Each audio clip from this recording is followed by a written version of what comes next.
Bonjour tout le monde et bienvenue à l'épisode numéro 8 de la série Programmation C#. Aujourd'hui, on va faire un épisode très important pour la programmation, donc les boucles. Donc, on va parler de plusieurs types de boucles.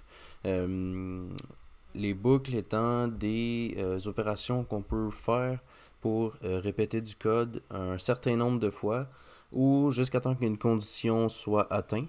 Euh, donc, on va voir comment on peut utiliser les boucles. Donc, différents types de boucles tels que les boucles while et les boucles for. Donc, on va commencer tout de suite avec la première boucle possible. Donc, la première boucle, c'est la boucle while. La boucle while, comme elle dit, tant qu'une condition va être respectée, tout le code à l'intérieur de la boucle while va être exécuté. Donc c'est ça. Donc c'est assez simple. Tout le code va être exécuté à l'intérieur tant que que la condition est respectée. Donc de la même façon qu'on déclare des if ou des else, on va mettre comme ça des parenthèses et des accolades pour mettre notre code à l'intérieur de la boucle while. Première chose qu'on va faire, c'est définir une condition. Donc on pourrait dire par exemple tant que int, mettons 1, donc on pourrait dire int 1 est plus petit que 6 par exemple. Donc quand int 1 va arriver à 5, ça va être la dernière fois qu'il va être exécuté. Donc on pourrait dire par exemple, on veut écrire dans la console le nombre int 1 ici. Et donc, cette boucle-là va être exécutée tant que int est plus petit que 6. Mais si on veut faire cette opération un certain nombre de fois, il faut quand même incrémenter, comme on avait vu avec les opérateurs d'incrémentation qu'on avait vu dans il y a 2 épisodes, je crois.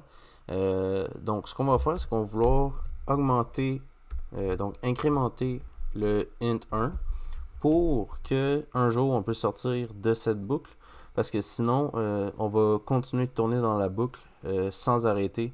Donc je peux vous montrer ce que ça va faire là, si on faisait ça. Donc juste ici, vous pouvez voir que ça imprime non-stop. Donc ça c'est pas ça qu'on veut. Sinon le programme va jamais sortir. Donc à la place, ce qu'on veut faire, c'est mettre une limite. Donc, on a mis une limite de 6, puis comme vous voyez, chaque fois que on a une écriture qui est faite, le int 1 est incrémenté, et donc notre condition passe de 1 plus petit que 6, 2 plus petit que 6, jusqu'à 5 plus petit que 6, et après ça, on vient dire 6 plus petit que 6, c'est faux, donc on sort de la boucle, et on attend dans la console. Donc ça c'est la boucle while, donc une boucle assez simple, rien de vraiment compliqué. Euh, donc ce qu'on peut faire sinon, si on veut faire quelque chose puis après ça tester une condition, on peut se faire une boucle do while. Donc on pourrait faire do comme ça ici, puis on pourrait faire while comme ça ici. Donc on pourrait dire while int est plus petit que 6. Donc int 1 est plus petit que 6. On veut par exemple imprimer int 1. Donc on fait int 1 comme ça. Puis on pourrait incrémenter après ça notre int 1 juste comme ça. Ça reviendrait en fait au même résultat. Donc on peut faire l'exemple ici. Si on clique sur démarrer, donc on obtient le même résultat. Donc la boucle do while. La boucle while est souvent plus utilisée quand on ne connaît pas le nombre de fois qu'on veut répéter une opération. Tandis que la deuxième boucle que je vais vous présenter, qui est la boucle for, est utilisée quand on connaît le nombre de fois qu'on veut effectuer une opération. Donc la boucle for a une certaine structure différente. La première, ça va être de définir une variable qui va être utilisée comme notre index. Donc on pourrait dire int i égale à 0. donc qui est notre variable qui va garder l'index comme on avait dans le while mais qui est à l'extérieur, qui va voir si la condition est respectée. Après ça, on va dire tant que i est en bas de 8 par exemple, et on va dire qu'est-ce qu'on fait à chaque fin d'exécution de la boucle. Donc à chaque fois que le code dans le for est exécuté, qu'est-ce qu'on fait après? Donc ça va être i++. Donc on pourrait dire encore là,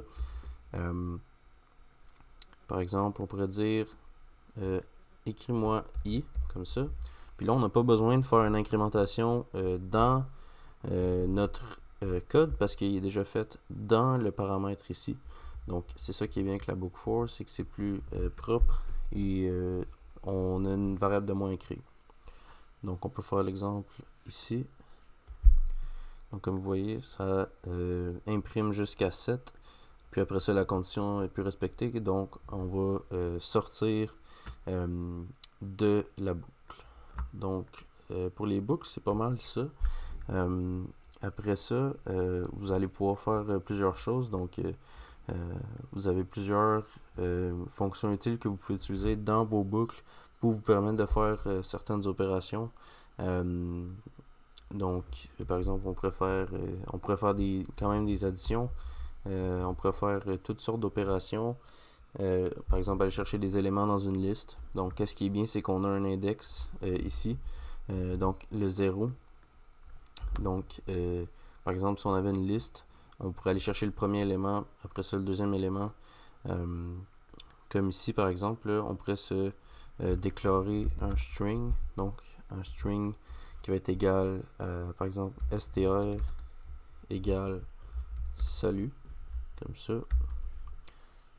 Puis par la suite, on pourrait dire tant que i est plus petit que la longueur de notre string, comme ça, imprime ce qu'il y a ici. Donc, ici, comme ça. Donc, on va dire, par exemple, str. Puis, on va vouloir aller chercher le premier caractère de str. Donc, ce qu'on va faire, c'est qu'on va ouvrir des crochets. Juste pour l'exemple ici, on va mettre i. Étant donné que i démarre à 0, on va aller chercher le premier caractère, puis on va se rendre jusqu'à la fin de la longueur. Donc, on peut faire un exemple ici. Donc, vous voyez que ici, on imprime salut. Donc, chaque lettre, une à une. Donc, c'est un exemple de choses qu'on pourrait faire avec les boucles. Donc, c'est pas mal ça pour les boucles. Pour l'épisode d'aujourd'hui, ça va être tout. Au prochain épisode, on va parler des arrays. Donc, les arrays, les listes, qui vous permettent de stocker plusieurs données dans différentes variables. Donc, une liste qui contient multiples variables. Ça va être dans le prochain épisode.